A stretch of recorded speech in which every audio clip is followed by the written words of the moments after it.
Welcome to Black Health Matters. I'm your host, Darryl Armistead. This is a Howard University Hospital transplant support group session led by Dr. Clive Callender, who is a noted transplant surgeon and professor of surgery at Howard University College of Medicine. Let's join today's session in progress. The two were particularly different and interesting. The first one was I, I don't know if everybody knows what a doula is, DOULA, but generally they refer to the people who help give birth to take care of mothers who want to deliver at home or even in the hospital. And so uh, people are aware of doulas who are associated with giving birth. But the article this Monday talked about doulas who are there at the end of life. They call them death doulas. Hmm. And these are people who are there to try and make the end of life as comfortable as possible. And I don't know how many people are aware of death doulas, but their role is to kind of personalize the death experience to make the transition from life to death to be more peaceful, to help the dying person ease on in the transition from death to life. I don't know how many of you have heard of death doulas before, but anyway, it's a relatively new profession that exists to help people. As you know, palliation is the whole process of dealing with diseases that can be treated, and then when they are no longer treatable, then the hospice gets involved in terms of making comfort care and the dying process as comfortable and as painless as possible. And so this concept of having a person who will help you die as peacefully and as comfortably as possible is something that we need to be more aware of, particularly of the process of palliative care, which is much more than uh, hospice. Hospice is what you do after you find that treatment is futile and that death is inevitable. And so this then is a process, and they talk more about not only making the process of dying as peaceful and as comfortable and as painless as possible, but also thinking about and preparing for death in life, because as we know, the two things in life that are inevitable are death and taxes. So while we're in life, we need to be preparing for death. And uh, uh, any comments about this new profession and relatively new concept of having a doula for death?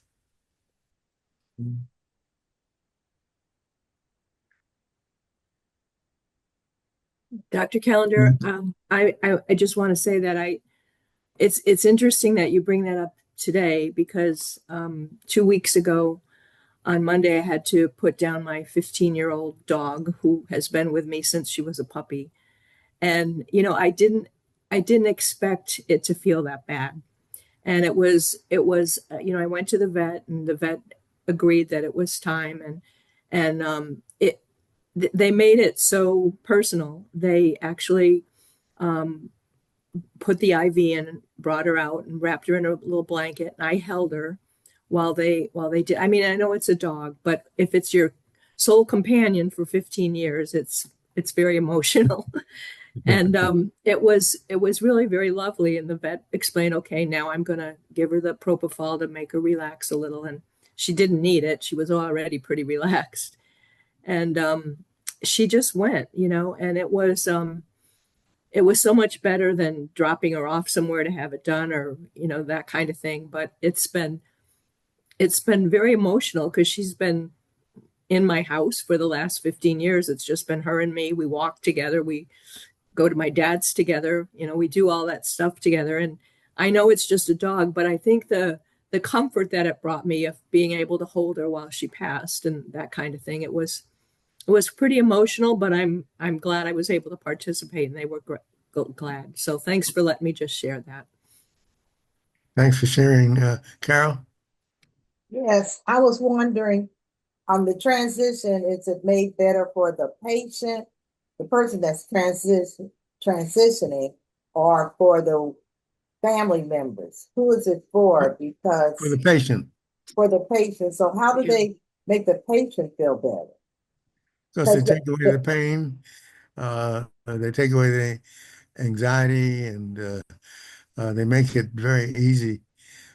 Most, many people who are dying have terminal diseases, and sometimes these diseases are associated with pain, associated with increased anxiety, and uh, they give you medications to relieve the anxiety and to relieve the pain, and to make the process of the transition as painless and as peaceful as possible. So it's for the patient, not for the family. okay. But some could argue it's for both, but it's primarily for the patient. Janice? Yes, I wanted to speak to the person who spoke about her dog. And we had a dog for 16, almost 17 years, and had to put our dog down. However, 3 months prior, the doctor told us that it was time. Well, that dog isn't just a dog, that's family. And we say, oh no, we're going to take the dog home. And then 3 months later, we realized that we made a mistake and that, we did what we had to do. But more importantly, during COVID, my children have a dog, and they had that dog most of their lives. That dog was truly family. And the dog, yes, was blind. Yes, it was a diabetic. And they didn't have money, but they were making sure that diabetic dog got their shots. And uh, and then when they had to put the dog down, it was COVID. You couldn't, the family of four, go into a vet. We brought the vet to us, Mm. and we let my two grandchildren and my son have that time with the dog. And she talked them through it and gave the first shot. And now she's going to appear to be sleeping. So don't feel bad about it. And when you have a dog over a period of time, that is family. And during COVID, we did what we had to do. So, Thanks, Janice. yeah. Mhm. Thanks for sharing. Yeah. Joy? I also want to talk about Pat and her pooch. My family, we had a Papillon, and we had her for several years, and she had um, seizures. So we went and we got the medication for her seizures and everything. And but this one particular time, we don't know if it was allergy season, and the combination of the allergies and the seizures that really got close to her. And she started having seizures. I couldn't give her the seizure medication because she was having one seizure after another seizure. And we finally got her to the point that we could put her into the car to take her to the vet. Before we got Peppy to the vet, she died in my arms. That was just a painful, because we had gotten to love her like family, and to have someone that you love just pass away in your arms. It left a lasting memory for me and for my husband and his sons also. But to make a long story short, we got her to the vet, and the vet said that she had already passed, and there was nothing that they could do for her. And we were all back there in the room with her, and they took the blanket that we gave and took that off her, and we held her, and we said a couple of prayers. But they asked us about how we wanted to bury her. And I said, well, I'd rather for my husband to be here when we make that decision. So we did make a decision that we have a group burial with other dogs. And they asked if what they told us is that when they have the group burial, they normally bury them around a tree. And if we wanted to know where the tree is, I said, do not want to know where the tree is because I know I will be there with my chair as often as I can. So we went on and we had the group burial. But the other thing I wanted to focus on is Shelby's mother, Dr. Callender. She has been put under hospice care and she has cancer. And she was on some kind of trial and the cancer had spread it to one of her other organs. And she had really, really difficult times when she initially went under cancer, um, hospice, because she was in the mindset that you go on the hospice, they give you a couple of months, and then you will be terminated. You will pass on. We had to assure her that this was a different type of hospice. It was hospice care, and it was to make you comfortable and to be there for you whenever you needed assistance. It took her a while, but she is finally there and she understands the difference between the old hospice and the new hospice care. And she has made a remarkable recovery to the point that she's going to her primary care to see if she can't be reanalyzed, her to take a closer look at her condition, because she's now up and she's walking and she's going to get her hair done. She's going out to shop, and she has really made a remarkable recovery. So we're anxious about her going to her primary to see if she can get reanalyzed to see if anything has changed within her. But we're all prayerful and hopeful that she will be able to continue on with this remarkable change that has come over her. Wow. So hospice is a good thing, and hospice care is for the patient, and it's very helpful for the patient and the family also. Thank you for sharing, John Buchanan.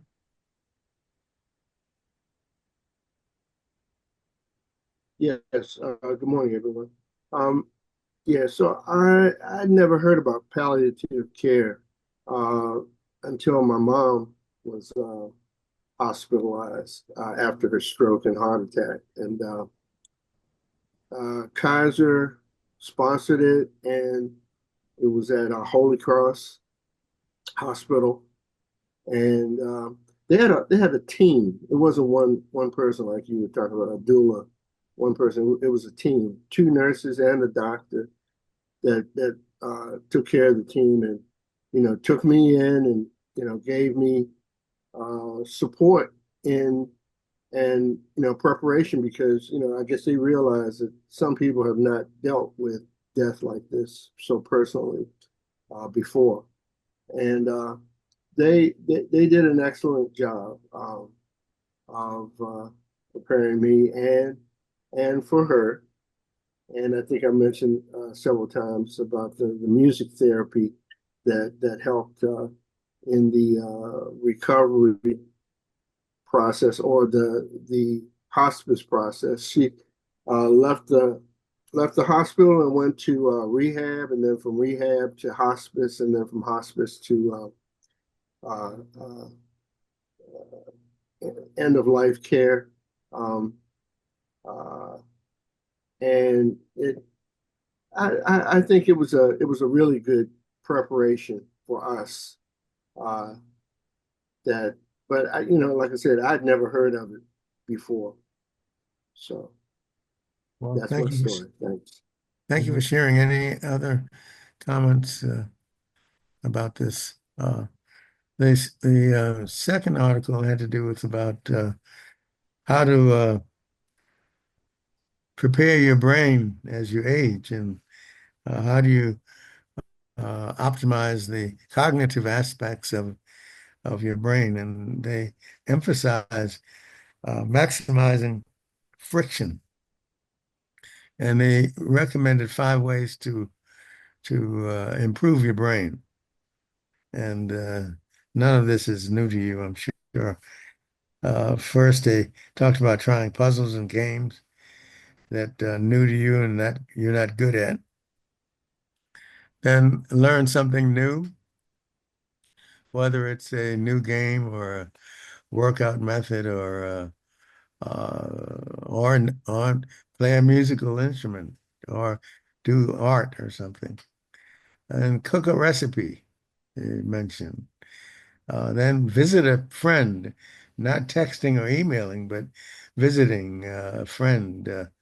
Uh, uh, Call up somebody and no texting or emailing, but call and visit in person. Uh, and when you're trying to get an answer, as much as possible, try to see if you can do it on your own. But if necessary, you can uh, get some help. But uh, the longer you try to answer it yourself, the better off you are. And so these are some of the comments that we're all well aware of anyway, but just to think about how you can improve your brain as you age. Your brain is willing to learn if you will just let it. Any comments on that particular aspect of aging and keeping your brain alive? Patty? Dr. Callender, that's funny because I do the Wordle puzzle with my kids every morning and we send it to each other. And it's just a little thing, but it lets them know that, I'm still functional and I'm still above the grass. And so it's just a little connect that we have. And Tim does it in Los Angeles, Nikki does it in Atlanta, I do it here, and we send it to each other. So that's a good connection. Thank you for sharing, John Buchanan. Yeah, I do Sudoku. I'm on the expert level of Sudoku, and it's very challenging. It's only got 9 numbers, but it is, especially on those levels, it's really hard sometimes. It's good for your brain. Good, thanks for sharing. Okay, if there are no other comments, uh, John, you can start the Thanks. articles. Thank you, Dr. Callender, for going through that with us. Appreciate it. You're welcome. Oh, this is something that actually John Buchanan had talked about, I guess, last week or week before. But talking about spring cleaning your medicine cabinet so that as you get older, we talked about polypharmacy and how you have to be sure that your medications are updated at least annually so that you aren't taking medicines that are outdated. And so you're not over medicated. Sometimes we have medications that used to be of merit, but have maxed out. They talk about the use of Benadryl for allergic symptoms. They also talk about over-the-counter drugs that you might have that need to be done away with, and the fact that taking an inventory at least once a year and eliminating those expired and leftover medications is very important. Uh, also, this is one of the best ways of making sure that there isn't an interaction with other medications that your doctor may not be aware of, because sometimes you have medications that are given by different doctors who don't know that the other doctor's giving you that medication. And so it becomes important to do this at least once a year. And to, as John says, he takes all his medication to the doctor and lets the doctor look over it and decide whether or not we need to continue some medications or stop other medications. And so this is something you need to do at least once a year. And some people do it more often because time uh, makes it necessary because you have other changes in your health situation. So, so in the springtime and time to once again review all your medication and decide which ones you need to continue, which ones you need to stop. Any comments about this article, which is important to do periodically?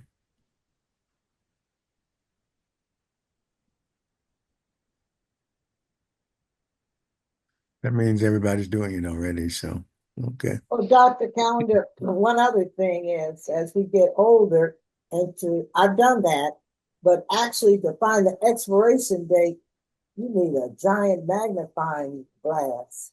I, I don't know if anybody else had that problem, but I was trying to do it and for the life of me, could not find it, or it was in some of them in some scrupulous place, not at the bottom or near the cap. And then you can't make out the letters, so I guess it's so old I can't make it out. But I don't know why they make that such small font. You mean the expiration date? Yes. Yeah, yeah. Well, uh, that's something that it's good to find if you can. Uh, Fortunately, um, the expiration date is not always 100% expiration. In other words, the amount of strength of the medication deteriorates over time. And so it may go from 100 to 90% to 80%. And um, trying to stick to it is a good idea, although um, what is even more important is if the doctor started you on the medication and hasn't continued it, then you should wonder why. Because usually the medications are renewed every 3 months or so. Darryl? You can use your phone's camera as a magnifying glass. Yeah, that's a good thought. Any other comments about? Okay. Let's go to the next article.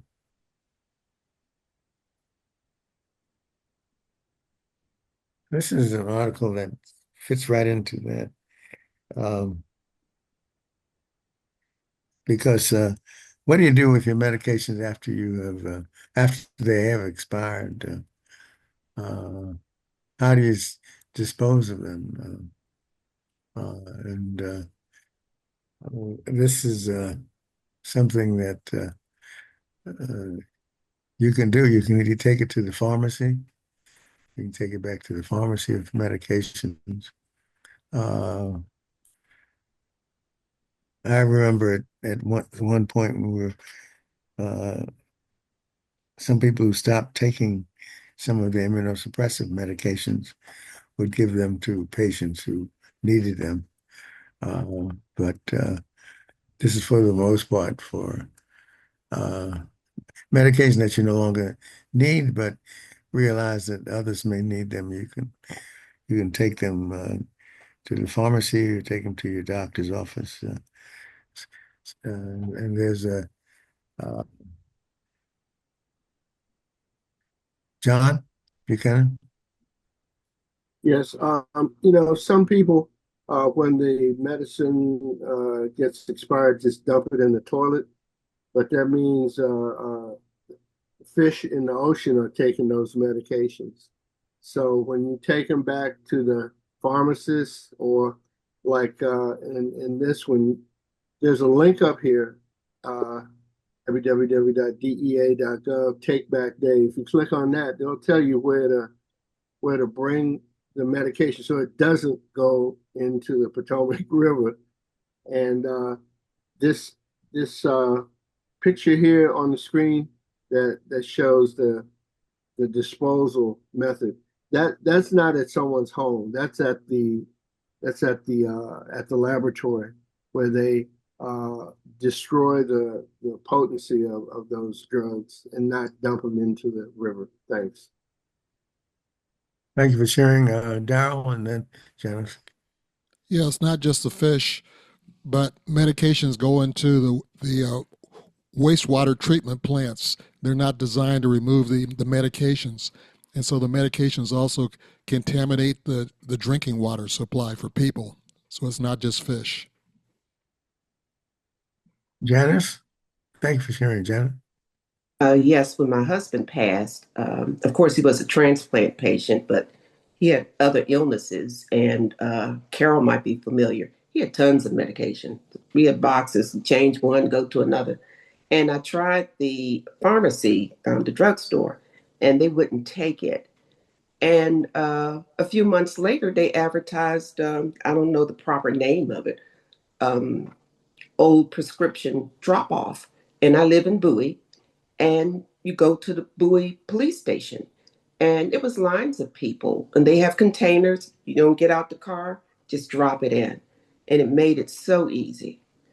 So maybe try in your area. With me, it happened during the spring, late spring. And I've seen it advertised before. I can't swear that it happens every year because it was several years ago that I did it.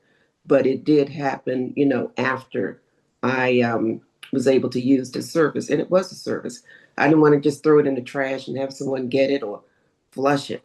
But I think it's a regular thing at Bowie Police Station. Thank you for sharing. Mhm. Darryl, you had Janet again. Yeah, I'm just looking at the internet and it says disposal alternatives. If no take back program is available, mixed medicines says do not crush the tablets, but mix them with an unpleasant substance like dirt, cat litter, or coffee grounds. Place the mixture in a sealed container and throw it in the household trash. Mhm. Mm. Thank you for sharing. Okay. All right. Let's go to the next article then. This is an article that talks about how clinicians must monitor 10 particular drugs because uh, there's NSAIDs, of course, is one of the commonest drugs, and as we know, it has side effects, and it also uh, affects kidney and causes acute kidney injury. And so uh, many of us take NSAIDs, but you have to be careful about that because it does have problems. It's the same thing with Tylenol as well, and of course, corticosteroids. Uh, so that's one of the drugs that they think we need to be careful about. Taking NSAIDs more than four times a day for more than a week or so is something that has its dangers. And then, of course, the ACE inhibitors and blood pressure medications, they just need to be monitored and to look at the kidney function studies as well to be sure that you're not getting kidney problems. And then diuretics, the fact that they cause low potassium and other problems, and they also, if taken too much, will decrease the kidney function as well. And then cardioprotective drugs that SGLT inhibitors have a side effect of decreasing kidney function.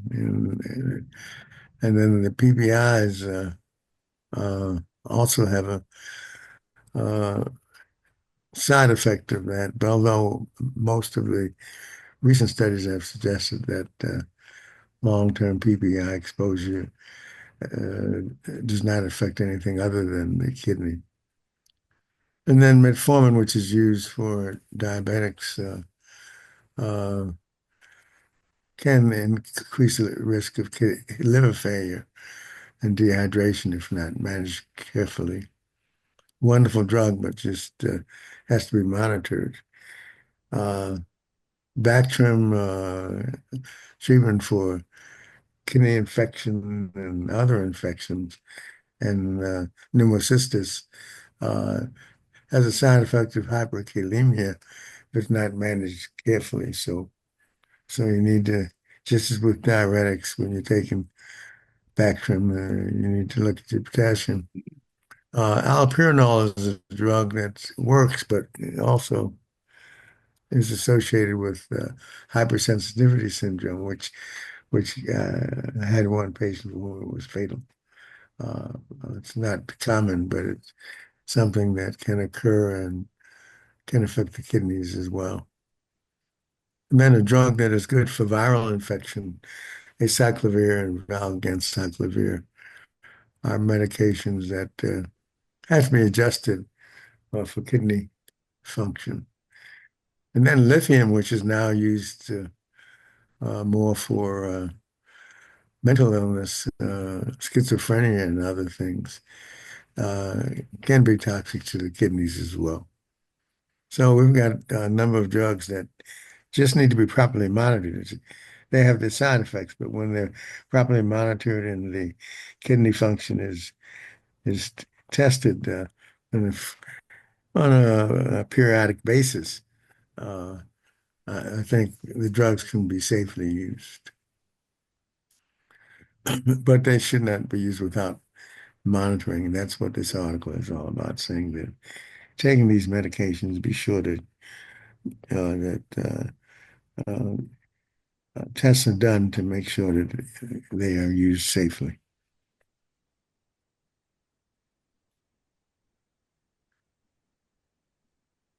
Any comments on all these medications? Some of us have taken some of them, and have to be sure that we monitor kidney function and state of hydration. Okay, let's go to the next article.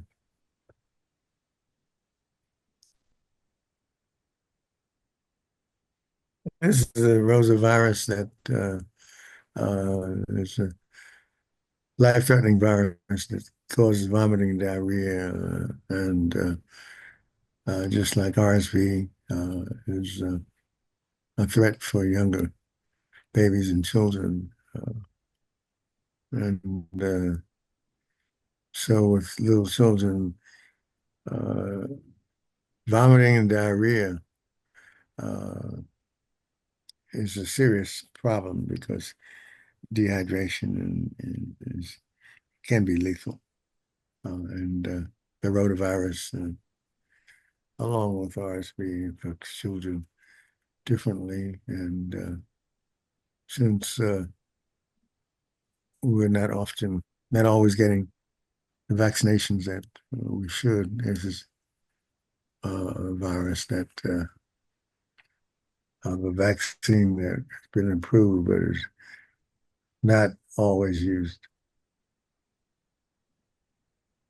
So if your children, great grandchildren, you have to be aware of that vomiting and diarrhea are life-threatening issues for children and adults, but even more so for children because they're smaller. And the volumes that they lose when they vomit or have diarrhea can be lethal.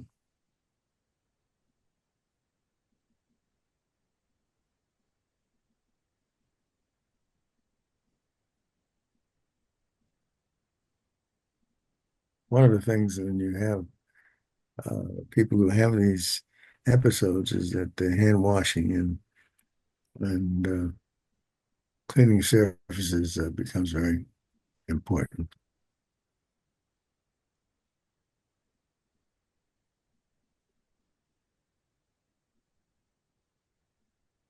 Here again, the emphasis, of course, is on getting vaccinations to prevent these potentially lethal illnesses.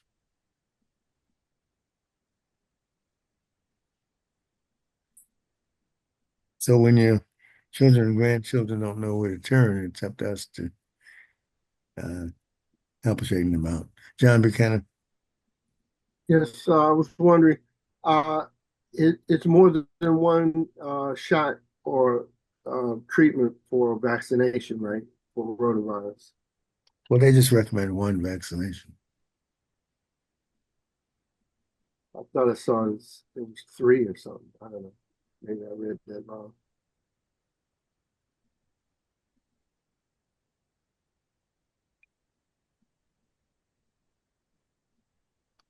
But bottom line, with all the negative media about vaccinations, people are not taking them, and these viruses and bacterial infections are running rampant as a result. People ought to understand the relationship between the vaccination, which protects us, and people in positions of power that are not educated in medicine, putting out all this negative press about vaccinations. Kids are now, and the measles that's coming up as well. People are dying as a result. Well, I think you've stated it well. Stated it well. Okay. Let's go to the next article.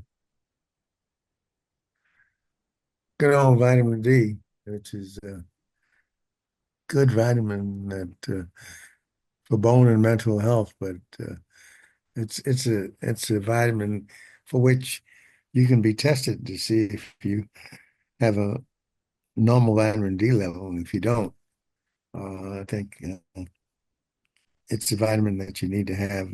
Helps the immune system, helps your bone and bone health.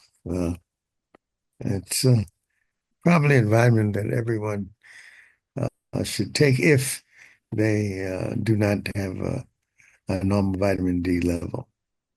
It's been associated with many diseases, especially kidney disease. And the immune health is laid. Uh, Many people recommend 2,000 international units daily to take if your vitamin D level is not normal. And then there are many uh, foods that we can take with vitamin D. So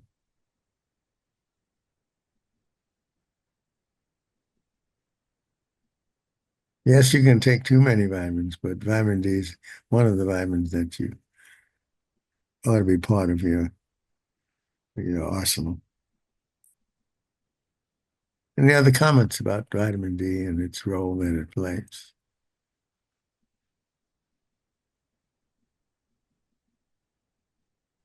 I was gonna say, good morning, everyone. I was gonna say, I noticed that my granddaughter, who's in her 30s, just got a prescription for it from her doctor. So it's not just older people, sometimes younger people evidently are having that same issue of a lack of vitamin D. So true. Thank you for sharing. Yeah. Yeah, Dr. Callender, I noticed that on my last physical, my doctor said everything was okay except my vitamin D level was low. I've never had that any time in life. What do you think would be a good fix for that, aside from being out in the sunlight? 2,000 international units of vitamin D is recommended.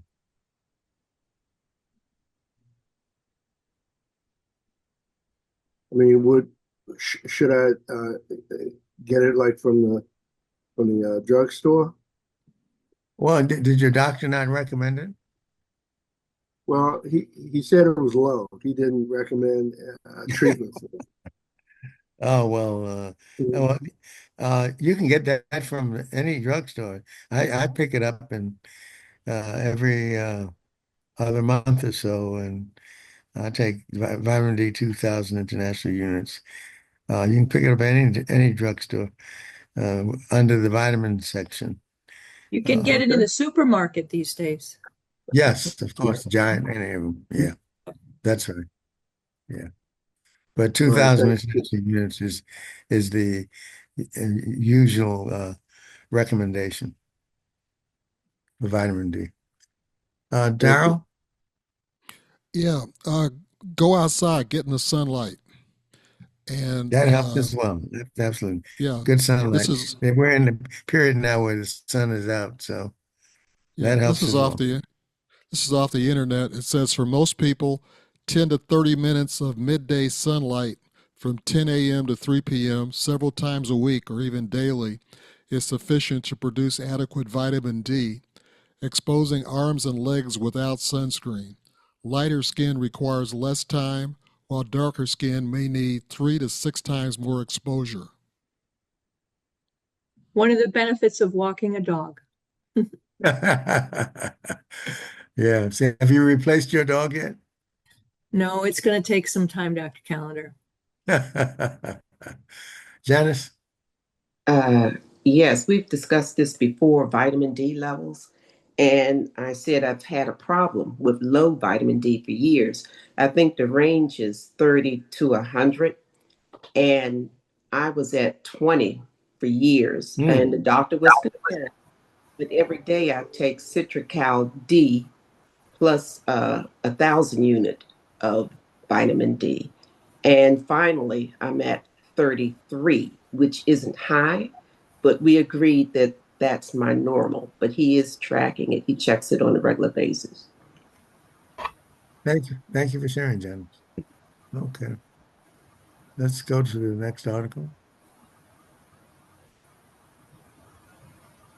This is interesting, this tying the vitamin D level to Alzheimer's, because we think that the tau burden is what is associated with dementia.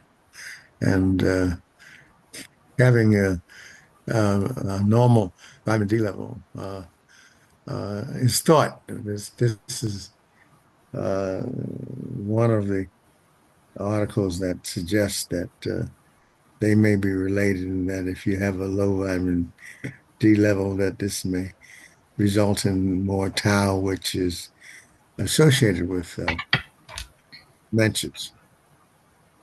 So another reason to take vitamin D and also get sunlight is Darryl has suggested.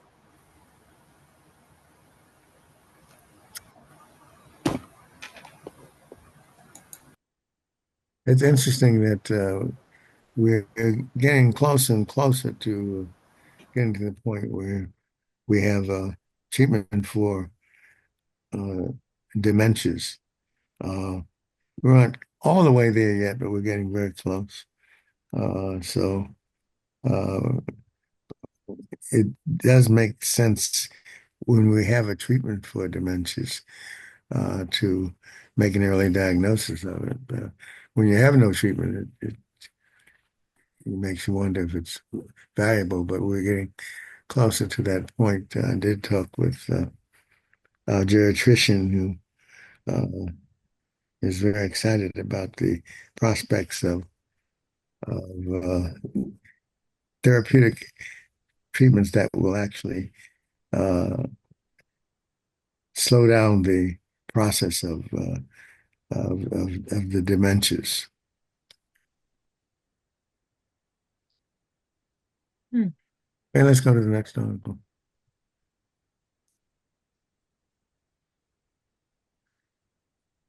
Well, the consequences of putting down vaccines. Here you have Utah having more than 600 cases, which is lamentable, in a country where we had none. So it's nice to see that South Carolina has none. So we're making progress, although it's kind of sad that you'd want it to be 100% vaccinated against measles, but 95% is the minimum you'd like to have. John Buchanan. Yes, Dr. Callender, in South Carolina, how did they get rid of the measles? Was it vaccination? It doesn't say here, but I don't know. I don't know the answer to that. I would suspect that's one of the ways. Of course, those cases who were not vaccinated, uh, Was I herd don't know. vaccination. Maybe it was herd vax. They all got measles, and that's how they all got vaccinated. Well, they don't They tell had us, a so they had quite an outbreak, right? yes, they did. They Yeah. did. Yeah, it'll be interesting. There probably will be subsequent articles that talk about how they were able to go from the number of cases they had to zero, but I haven't seen anything yet. And how many people John had to Buchanan? die? Yeah, those are the figures we need to have, and Right. so we can impress Kennedy to stop doing what he's doing. John Buchanan, I saw your hand up. Yeah, That was left over. yeah, so that story needs to be told, but I haven't seen it yet. So when when it's out there, we'll make sure that we share it. Do you think some people may have gotten scared with the outbreak and maybe had got vaccinated that maybe hadn't been vaccinated prior? I hope so. Yeah, me too. Yeah, I hope so. But we shall soon see. Um, Possibly their public health people started doing maybe campaigns and whatnot to get people to pay attention. Yep. Hope so. well, we'll find out. I don't, it's been interesting to share that information when it's available. So the people in Utah can follow their lead. Yeah. Okay, let's go to the next article, please.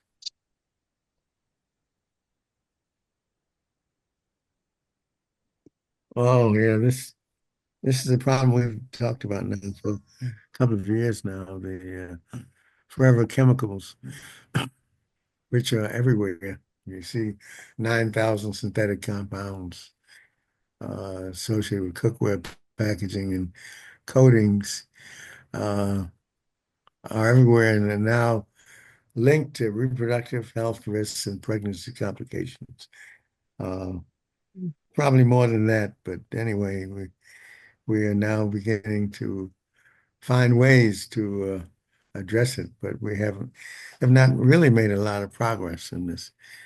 We still have our non-stick pans and foams and other fast food packages that still give us the exposures. Mhm. And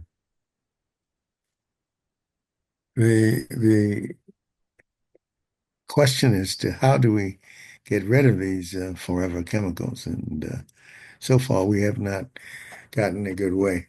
Uh, and there's so many negative consequences of this.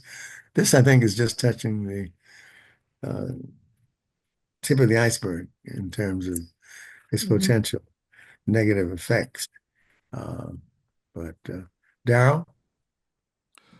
Yeah, primary products with forever chemicals are nonstick cookware, and the alternative there is stainless steel or cast iron. Personal products such as dental floss, mascara, sunscreen, foundation, and shampoos. Check the labels and avoid products with perfluoro or fluoro in the ingredients. Clothing, anything that's waterproof, shoes, sports gear, yoga pants, household items, plumber's tape, paints, waxes, cleaning products, menstrual care items. So the important thing is to check the label. It's got perfluoro or fluoro in the ingredients. It has forever chemicals.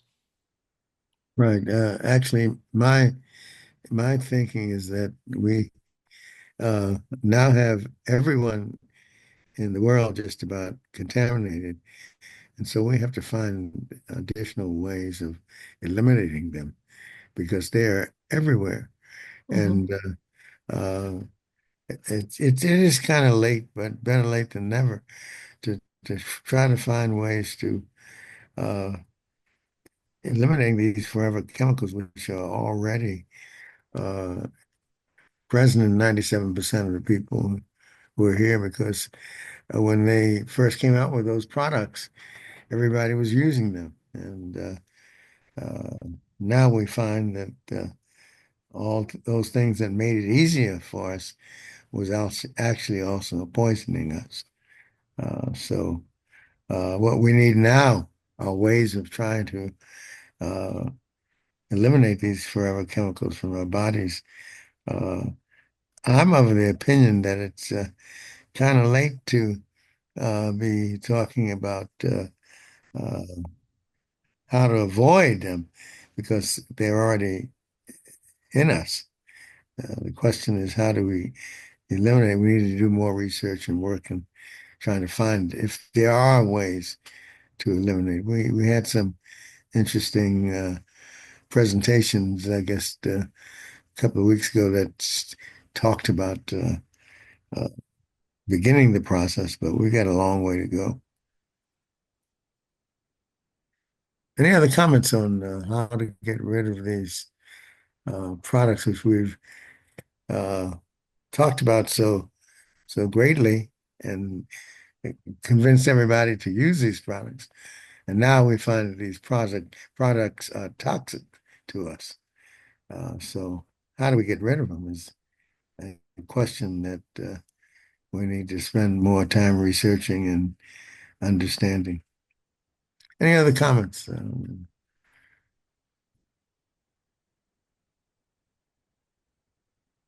And I think we will be getting more and more articles on this as time goes by. Uh, this is an interesting article that talks about the symptoms of kidney disease. Uh,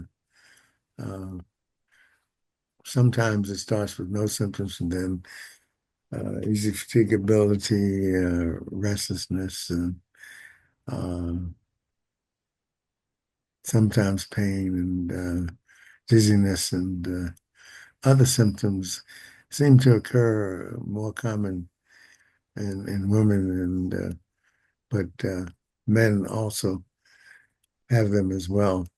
And we talk about the normal glomerular filtration rate being anywhere from 60 to 100. And as it gets below 60, we talk about going from uh, glomerular filtration rate from 100% down to 20%, at which point dialysis is necessary. And we have categorized the glomerular filtration rate from category 1 through 5, and the categories 1 through 3 are reversible, whereas categories 4 to 5 with glomerular filtration rate of less than 40% are usually not reversible. But the earlier you make the diagnosis of the glomerular filtration rate situation uh, and identifying the cause of the drop in glomerular filtration rate, the more likely you are to reverse it, whether it's by treating the diabetes, the hypertension, the obesity, or whatever is causing the decrease in kidney function. And the first sign of kidney disease is loss of protein in the urine. And that's why urine screens are important, uh, particularly for people over the age of 40, particularly people of color over the age of 40. And if you have protein, that's the first sign of kidney disease. And when you have that, then you start looking at the glomerular filtration rate. And if you have, and the sooner you begin to identify the cause of the protein loss and the kidney disease, the better. Uh, One of the problems with kidney disease is that very often at the early onset of it, there are no symptoms at all.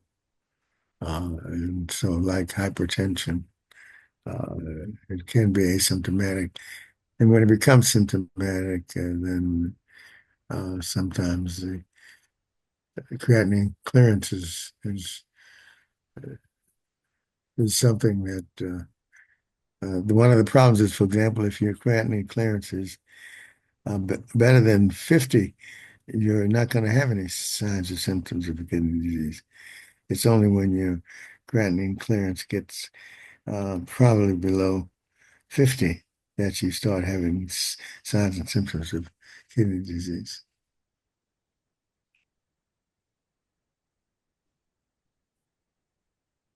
Any questions? They don't talk too much about the symptoms. They mention symptoms, but they don't specify them. But one of the earliest symptoms is increased fatigability, uh, then weakness and um,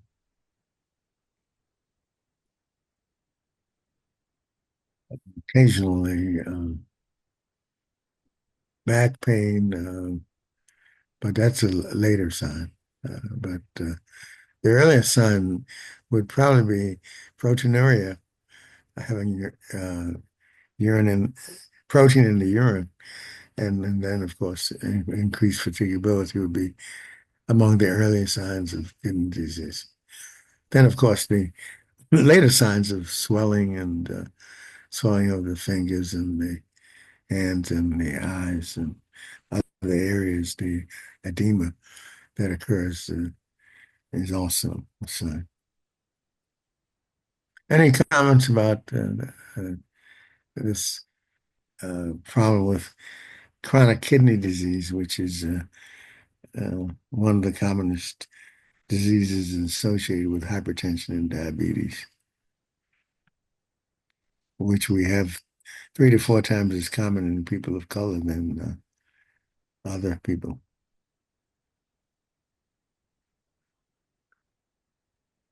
Any other comments on this article?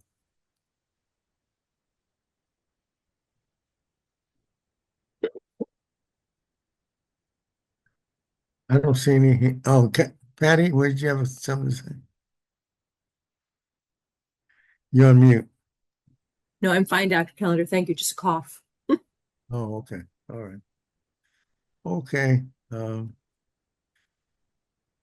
go to the next one. This is an article that I think is very timely because most doctors and healthcare areas are now utilizing scribes. Um, and the scribes allow the doctor to spend more time with the patient. And this is very desirable because in the past they were spending so much time looking at the computer that they were spending less time with the patient. And so the fact that this uh, reduces the clinical documentation time, but increases the patient-doctor relationship is something that's very positive. It's something that, for the most part, all programs need to adopt because that doctor-patient relationship is critical. And so as we have more AI scribes, and we have human scribes as well, And the scribe concept is one that is very critical so that the doctor will take more time to spend with the patient in terms of talking to the patient, examining the patient, and other things that the doctor-patient relationship is exemplifies. Any comments or questions about the scribe, Carol? Yes, back in the old days, before the computer, what did the doctors do then? I think I remember. Go over that again, what doctors did with patients. Did they write down everything or they wrote it down after the patient left? No, most of us wrote it down at the time. Yeah, most wrote it down at the time. And then, of course, afterwards you did it as some as well, but it was done at the same time you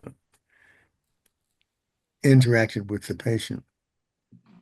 Right. And then with the computer, the doctors started spending more time with the computer than they did with the patient, and uh, that then became a problem. Darryl? Yeah, which is better, a human scribe or AI scribe? I I don't know that it has been studied, and that's an interesting question. I don't know the answer to that question. Uh, I know that the scribe, human or AI, is desirable because it allows the doctor to spend more time with the patient. Which is better? I don't know the answer to that, and I think we'll have to. That is not part of what this study addressed, Okay. but it's worthwhile to identify, Darryl, and I think if we get answer to that, Patty. I think one of the things is that even if the doctor has a scribe or an AI scribe, you still need to proofread, right? Because it's not 100%, and one word could change the meaning of what you were writing about too. So I think you have to be a little careful of AI in terms of interpretation.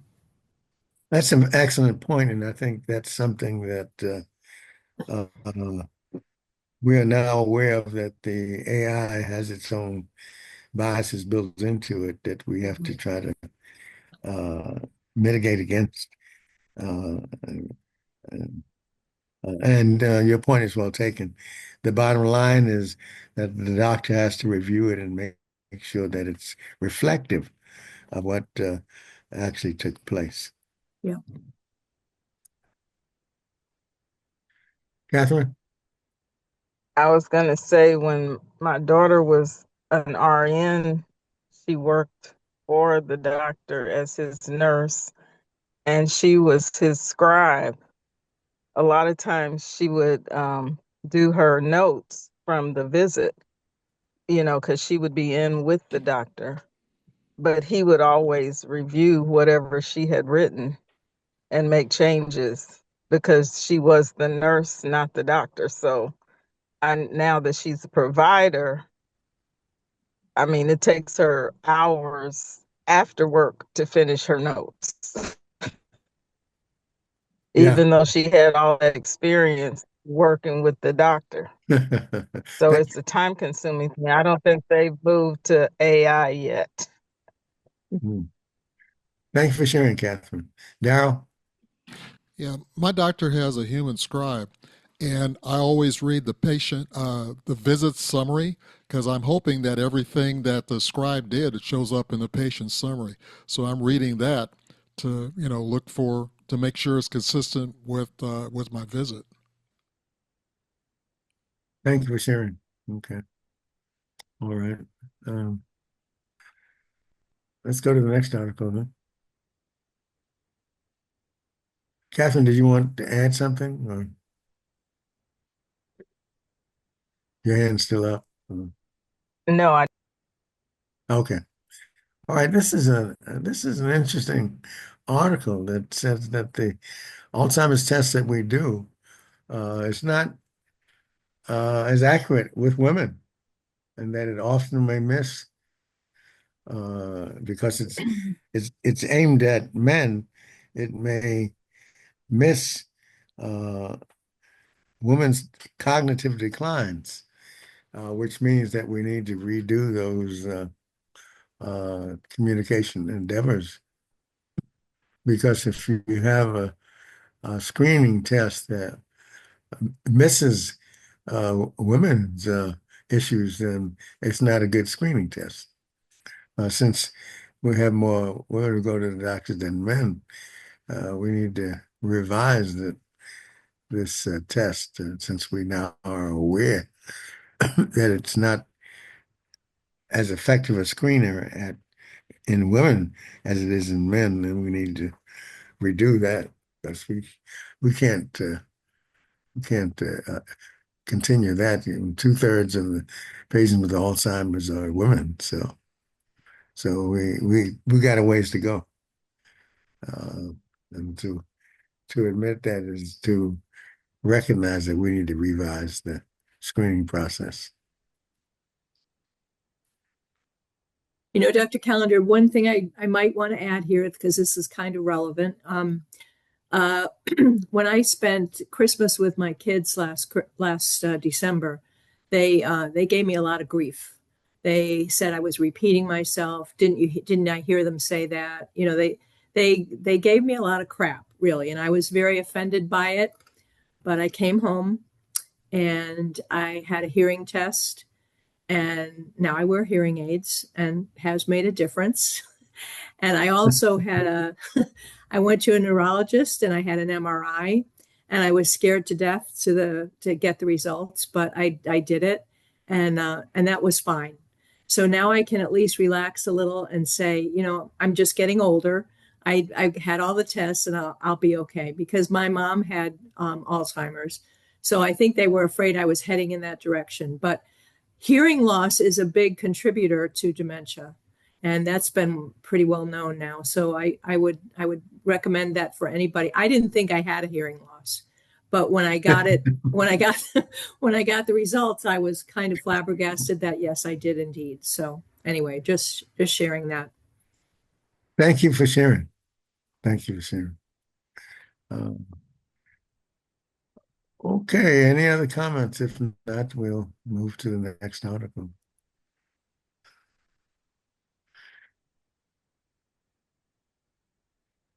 This is a little surprising to me in the sense that I know about fracture risk in postmenopausal women, but the fact that it's related to cardiovascular health has not been the subject of a whole lot of articles.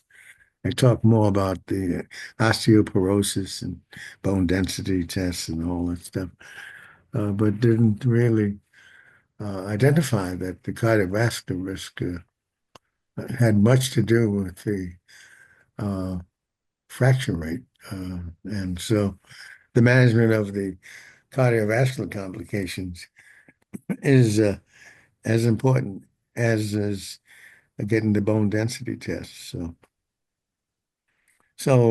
it's important to recognize that cardiovascular disease is related to it. I've never really thought about it before. So this article points out that we need to be sure that our cardiovascular risks are dealt with, whether it's coronary artery disease or hypertension, that uh, all of these are effectively dealt with because they impact. And once you get a fracture in elderly persons, the likelihood of morbidity and mortality becomes increased. So, so we got to take care of our diabetes, our hypertension, and as well as our vitamin D and calcium intake, and getting our bone densities checked. Any other comments you want to make about the relationship with the cardiovascular disease and fractures in postmenopausal women? I never heard that before. Yeah, I hadn't either. So, Okay, let's go to the next article if there are no comments.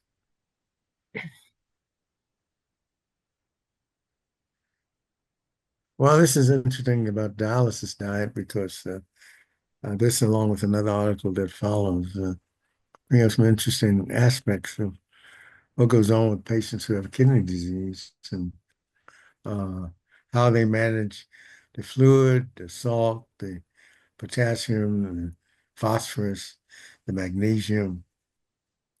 All of these become issues that matter when you have kidney disease. Uh, we often we often talk about the fact that you salt and how we are more people have called more salt sensitive and and many of the patients on dialysis have muscular cramps, which are thought to be related to the potassium and the phosphorus as well. Very few people talk about the complication of constipation, but fiber is, of course, the greatest friend to the GI tract, and uh, fruits, vegetables become critical.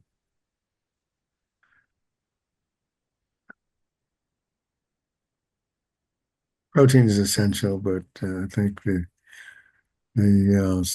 limiting salts and fluids is one of the most important considerations, and so much so that we kind of forget about the importance of fiber and uh, protein as well.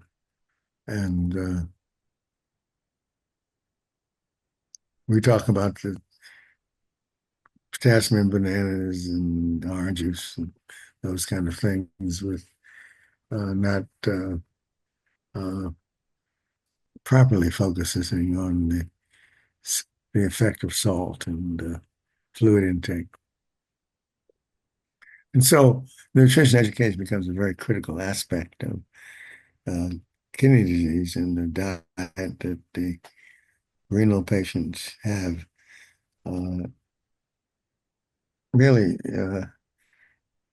identifies the way in which health and welfare and the other side of the affairs, which is dying and death, is a complication of not eating properly. And the emphasis is on plant-based diets becomes even more critical, emphasizing even more than ever the importance of fruits, vegetables, and fiber. Any other comments you want to make about the nutritional aspect of the management of kidney disease? There are many patients who, once they found they had kidney disease, switched from uh, meat heavy diet to a meat-free diet and to a vegetarian or vegan diet, and how their symptoms and have drastically improved as a consequence. Any other comments you want to make about the renal diet that becomes critical to those patients who no longer have normal kidney function? Dr. Callender. Hello, Yes. everyone. Um,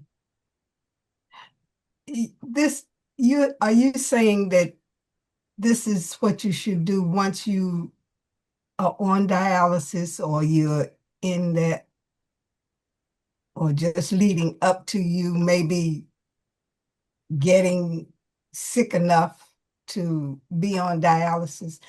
I'm No. seeing you're talking about diet, but all I ever hear is drink plenty water, but Oh, well, that this article is emphasizing limiting fluid take, limiting fluid intake for people who, in other words, these are people who have a creatinine clearance of 20% or less. They're renal patients who are actually on dialysis. on dialysis already. On Okay. dialysis. Yeah, Okay. these are patients on dialysis. But the And, water is still the best thing to do to keep from getting on dialysis. Is that what you're saying?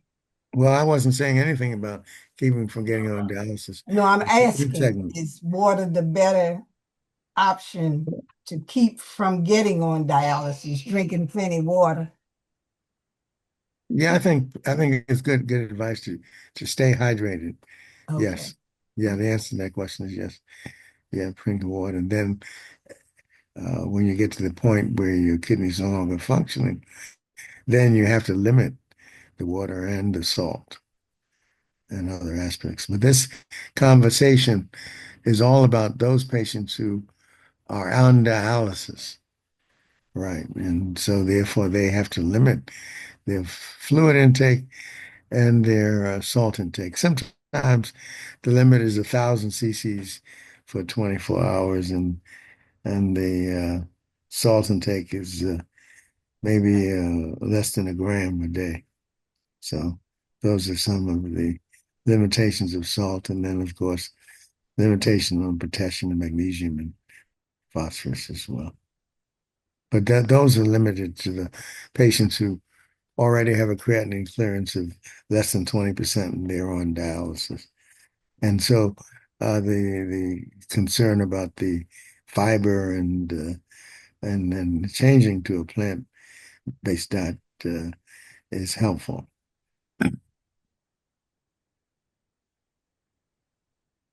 Any other comments or question you want to raise about this article, which is primarily on the renal patient who's actually on dialysis?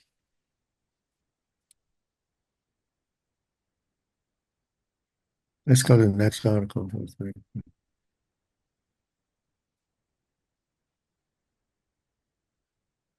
This is an interesting article that type 1 diabetes is the risk of dementia is tripled, and emphasizing the importance of having the diabetes under control, whether you're type 1 or type 2.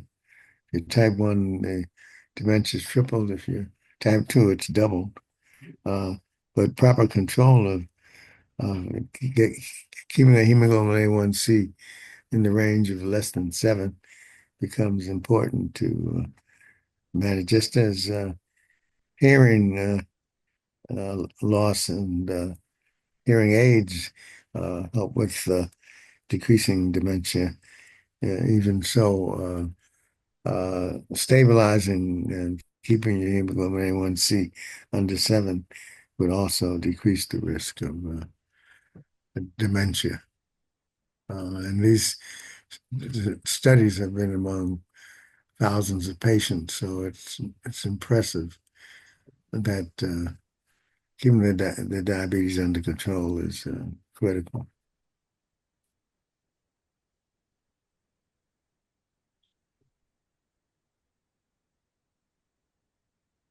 Any comments about type 1 diabetes and dementia and type 2 diabetes and dementia?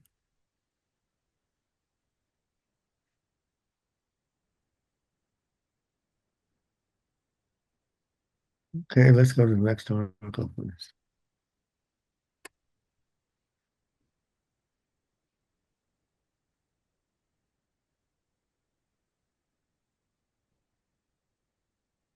This is an interesting article that talks about the plant-based diet being the quality of the plant-based diet. The better off you are with the plant-based diet, the less likely are you to have dementia. And this article studies thousands of patients who over 10 years who had plant-based diets of great quality and those of low quality, and felt and identified there was a significant difference in the Alzheimer's and the dementia rate for those patients who had quality plant-based diets. They had a lower risk of cardiac disease as well as type 2 diabetes, and they showed less dementia risk. The definitive study still remains to be done, but this is Uh, when you study close to 90,000 African American, Japanese, and Latino native wines, I think it's a number that is significant. And it shows how important whole grains, vegetables, nuts, and how all that is related to. It's amazing that the old statement that you are what you eat is coming back to help us understand that that's a critical aspect of our health. John Buchanan? Yes, Dr. Callender, what do they mean by low grade uh, plant-based diets as Well, opposed to the they don't really identify it. I looked for that, try to get them to tell you what was uh, low quality and what was high quality, but they didn't really give a definition of it. And uh, they implied that uh, high quality meant that you had more vegetables and fruits and nuts, but it doesn't really say. So uh, I was a little concerned that they didn't quantify what they meant by either. And that's the weakness of this article, in that it doesn't really define what it means by high quality and low quality uh, diet. It implies it, but it doesn't state it. And when you have such good numbers, it's a, it's a, it's a, it's unfortunate that they don't specify what they mean by either low quality or high quality uh, plant-based diet.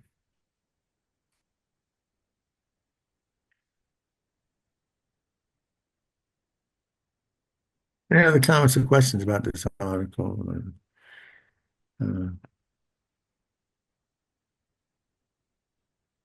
think another article that further defines the answer to your question, John, would make this article even better. Yeah.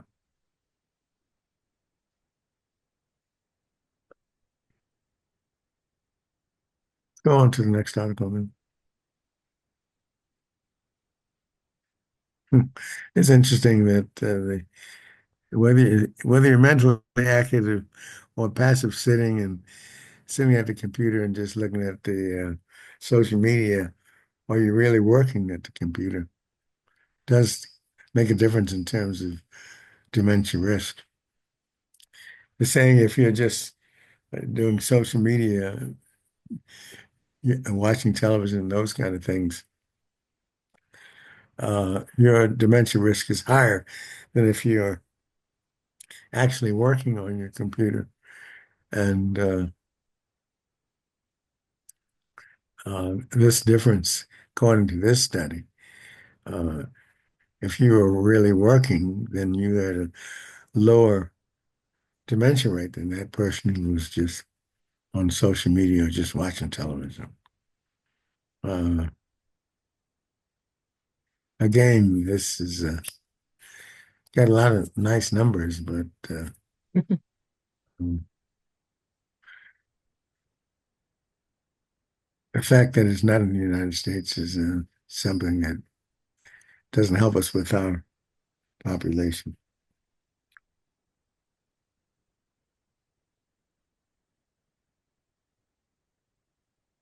So when we look at these studies that outside of the United States have different patient populations, we wonder how it applies to us, and we're not sure uh, whether it does or not, but have this study done in the United States would be interesting to see if it still holds up under this analysis, that whether you're on the computer working or on the computer just watching television and not mentally engaged in something that is so-called productive makes a difference. So in many ways, it's a preliminary study we that was done in Brazil that would be interesting to see if it is applicable in the United States with different patient populations. Let's go to the next one.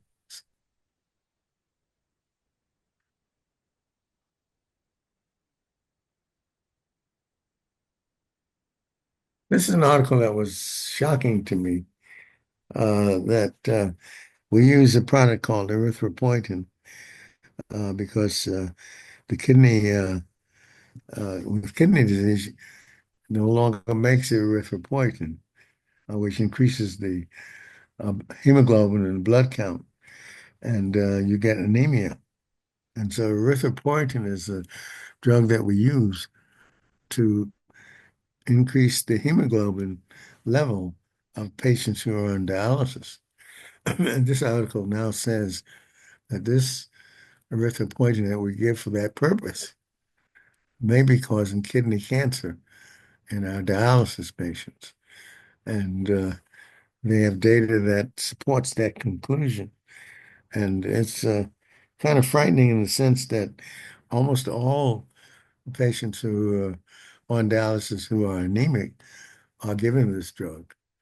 And to find out that this drug may be a cause of kidney cancer, which is higher in dialysis patients who are on this particular medication, is a source of great concern. It's the first paper I've seen that identifies this association of erythropoietin, which we use virtually in almost every anemic patient on dialysis, as a cause of kidney cancer. So this is a kind of shocking finding. How this will affect uh, our use of erythropoietin uh, remains to be seen. It will require additional studies like this to see if this is uh, something that is a source of great concern because uh, kidney cancers kill.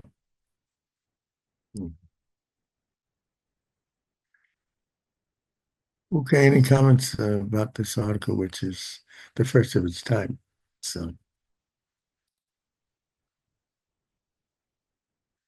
and while this is pointed out in Korea, whether this is something that is operative in the United States becomes a cause of great concern.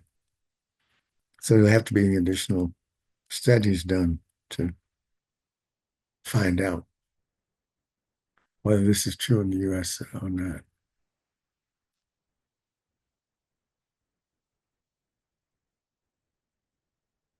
Okay, let's go to the next article. Oh, my goodness. This so damn it. Well, this is yeah, an article that talks about exercise and cardiovascular risk control is good for the heart, but doesn't really uh, it doesn't impact the presence or absence of Alzheimer's disease. So all that stuff is very good for the heart and for everything else, but it doesn't show any benefit in the brain. Although we know that we've had some papers recently that have identified products that actually help the brain. But anyway, this is the last paper we'll discuss. It's almost 10:30 already. So what's healthy for the heart and the lungs and everything else? Uh, According to this study, is not particularly helpful for the brain, but that's one study, and so we have other studies that make you wonder. Okay, well, thank you all for joining us for this session. Any closing comments?